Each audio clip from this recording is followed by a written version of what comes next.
Hey everybody, welcome to My Green Pets. I'm William Green. Let's have a look in the grow tent. Got some pretty cool stuff happening in here. Check this out. Bulbophyllum Lovely Elizabeth. Pretty much, I think, in the height of the bloom we're gonna see. There's still a couple spikes that haven't bloomed out yet, but by the time those get bloomed out, the first ones will probably have faded. But just want to, first of all, I don't think you can tell from the pictures how big it is. It's big. I actually posted a picture on Instagram the other day showing me holding this plant. It's big. It's a big plant. And it's in this basket. What's funny is it's actually in here with 3 other different species of Bulbophyllum. You can see this little guy right here. This is Bulbophyllum catenulatum. Super cute little guy. Only lasts a couple days. He's got several little buds coming up. Another one in the back there. There's also a Bulbophyllum lepidum and a Bulbophyllum rufinum also in here. Rufinum, you may remember from 3 years ago, last time it bloomed for me. But I have a feeling we're going to see it bloom in the next 6 months or so. In the tent here, things are going well. But yeah, aren't they just amazing? Got those parts. So what happens? How to pollinate these? The flies will crawl up on these, and they follow stripes. You'll notice any plant that is pollinated by flies, for example, you see stripes on them. Apparently flies like stripes. And the flies will crawl up on this little tongue here and get flipped. They'll get flipped back into where the pollen is, which is right up here. And then the fly will immediately turn around and try to escape, and when it does that, it brushes against the top of the anther cap and pulls the pollen off the back. It's a super cool thing. It's just pretty amazing. Yay! Let's look back here. Look at this. Fred Clark Art Desert Davison. You can see the leaves are yellowing, and I didn't have to do anything. I haven't really consciously reduced water or anything like that. I've been keeping it wet and even using some fertilizer on it, but it's telling me, hey, guess what? It's about time for me to go into that dormancy phase, but not before it puts out 2 really nice spikes. Look at this. Look how red they are. One there, and then one over here on the other side. Wow. Not sure what that's going to look like. I've seen pictures of it that looks, they could be black flowers. Could be red, purpley, speckly. Not sure. Behind it we got Wine Delight. I'm kind of got my eye on it for if it's going to try to spike again, but I kind of don't care if it does. And truth be told, I kind of have really reduced water on it this week. So, don't know. Let's see here. We got our Dendrobium. Country Girl. Nobile type Dendrobium. Lots of buds on this cane. And on the one below it here. Now some of the buds are kind of giving up. The ones toward the bottom, they're kind of turning yellow and just saying, well, we're done. We're not doing this. And I'm not sure. I've read that you're supposed to start watering normally once you see buds poking out. So I have picked it up. In fact, I just watered this morning. But I wonder if not watering enough is causing some of the lower buds to not go through it. Again, still looking for flower spikes on the newer canes, but I have a feeling it won't be long. There's definitely some swelling down there. Got RLC Jessie Lee still looking really nice with her flowers. Probably won't be lasting much longer. These, when the stems start to turn a little bit red, you know that they're not long for this world. But yeah, these have come out really nice. Super happy with these. There she is with Lovely Elizabeth. Nice pairing there. And right underneath there, look at this. Momomia Jumbo World. Really putting out a nice long spike here. I think we're going to have about 20 20-ish blooms on this one spike. And then the next spike is coming too. This one's not quite as thick. There probably won't be as many on that one. But it's really pushed out quickly in the past couple days. Pretty exciting. Bulbophyllum Medusa.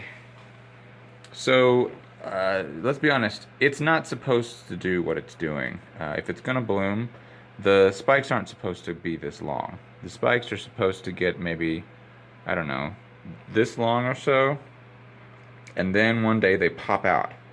But these have been growing for the past 3 months, and they keep growing. And you can see this one's reached the end of the line, and the flowers they're there, but it's not pushing them out to bloom. And I actually talked to Jeff Tyler, who does In Situ Orchids, which is where I got this plant on eBay a few years ago. And he says Medusas, as they get more compact or more like crowded, you can see this one's pretty packed in there. He says they don't bloom as well. And that, this has happened before. This happened a couple years ago to me. So I'm wondering if it's just too compact in there. It's not getting the air that it needs. Not sure, but I don't think we're going to see this thing bloom this year. I think we're going to see these spikes kind of get to this point, and then after a few weeks, just start to turn brown. That's my guess. Let's see. We just missed a couple flowers on Hal. He's in the middle of building some new ones right now. As a plant, Hal is looking okay. Haven't seen any new growth on him for quite a while. Last leaf he produced was really, really spotted and fell off within a few months of growing. So hopefully that's not an indication of an underlying condition. But as of right now, he's stable. Right next we got Cali maxima. Beautiful pale lavender flowers on this one. Look at that big sheath coming out of that new growth. Several new growths over here as well on the bottom. Oh man, I'd love for that thing to start pushing out flowers in the next few weeks. Who knows? My paphs haven't really updated too much on, but they're just kind of down here doing their thing. The fan, I'm going to look up quickly here. The fan is actually on the top of the tent, and it blows pretty much straight down. I can adjust it a little bit. I wish it was a oscillating fan, actually. That would have been really handy. But you can see this Paph Prime Child right now. It's got some air blowing on it.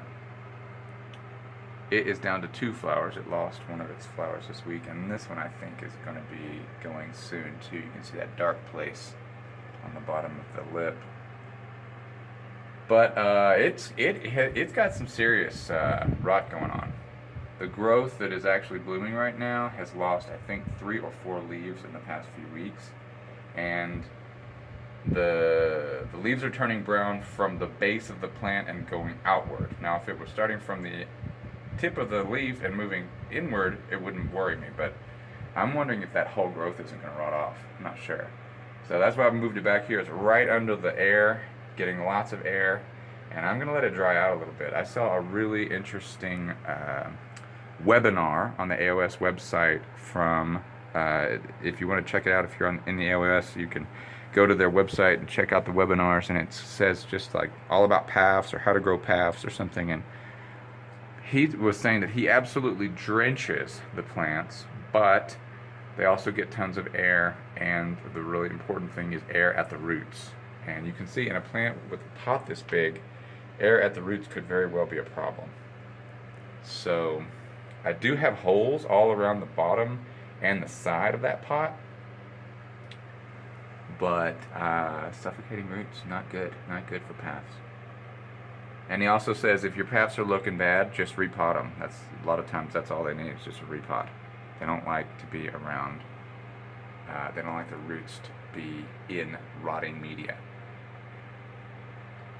Over here we got some more Cattleya rexes, just chilling. I would expect that we won't see much out of them for another month, at least. But by the middle of or end of January, we should start to see new growths pushing out, and those will be the growths that bloom for us next summer. So super excited about that. Stephen Van Camp and Lewis and I made a video earlier this week about seedlings. So here's some of them. I have got them in sphagnum, and that sphagnum, I just barely moisten it. Ooh. And hopefully they will be happy. Haven't had seedlings for a while, not this small, so I'm just hoping, crossing my fingers, that the current conditions in here that my other orchids seem to like, my seedlings will also like. So far they seem to be okay, stabilizing. I wouldn't say they look fantastic, but hopefully that will change. And then finally, Phalaenopsis schilleriana, I actually cut off part of this leaf. It was starting to really look bad, so I cut it off. It has this little leaf here it's trying to do something with, and it definitely has some kind of little thing here. I don't know if you can tell, but it looks like a spike to me, which I wish it wasn't, but we're just being patient with it, and hopefully it's growing roots in here. I probably should take it out of the sphagnum just to dig around and see what the root situation is at, but I kind of don't want to. Just don't want to disturb it. Nothing worse than, like, I've done this before, unpotting a plant that's in recovery to see if it has any roots, and then breaking a root while you do that. So I'm thinking I'm just gonna leave it alone. I water it in this sphagnum, it's pretty tightly packed, and then I let it dry out almost completely before I water it again. And it's not soaking wet, it's just kind of spongy wet. Alright. Can you see Bulbophyllum continuatum in there? Yeah, kind of. Cute little guy. Alright guys, well thank you so much for joining me for another week of My Green Pets, and happy growing to all of you. Take care. Bye.